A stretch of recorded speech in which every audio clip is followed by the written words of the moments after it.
Moving to a decarbonised global economy is going to require wide-scale behavioural and also mindset change. It gives me great pleasure to introduce our panel of industry experts. We have Baer Pettit, President of MSCI, Teresa O'Flynn, Managing Director of BlackRock, and Philipp Hildebrand, Vice Chairman of BlackRock. Teresa, over to you. What would you say are the opportunities for businesses who play their role? I think the first thing we need to address is what we mean by decarbonisation. And it's got three major components.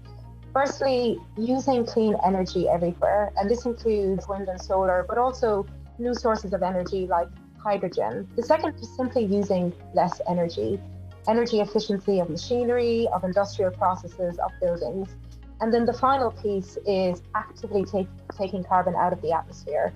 And this includes just reforestation, but also carbon capture and storage technologies. And in many respects, if we look at what has happened in the wind and solar sector, I think it's a fantastic case study for what needs to happen across multiple sectors of the economy. And when you get to scale, cost declines happen fast and they happen every year. Solar, 20% cost declines every single year for the last decade.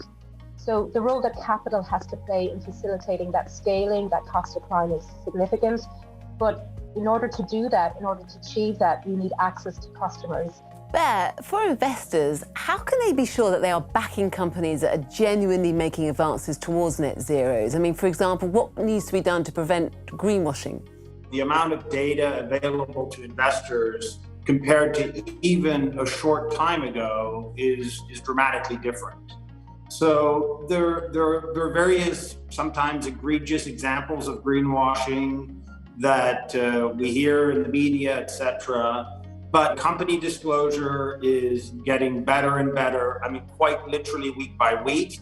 And of course, there's an important regulatory aspect to it as well, with the SFDR reporting, which has been led by the EU, but which I think, really is now a global phenomenon for any investors who, operate across the planet. So I think we're on a good path. It's a path which has accelerated a great deal in the last few years. But I think if we go forward another 5 years, it will be even more dramatic. Philipp, investors have already poured trillions of dollars into the market for ESG investing. Does this risk creating a green bubble? There's lots of things I worry about, right now in the world, but that's not one of them. This is a vast kind of universe of investing that we're talking about, particularly if you include nature-based solutions, biodiversity. So there are lots of places this capital is going to have to flow over time to get to the vision that we're talking about here. Larry Fink has called this a tectonic reallocation of capital.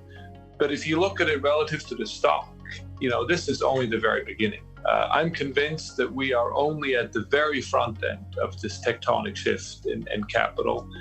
And it'll be a long time before we really have to worry about bubbles on a large scale in this space. That doesn't mean you won't have certain exaggerations in certain areas. But I think as a big macro issue, frankly, this is not one we should worry about.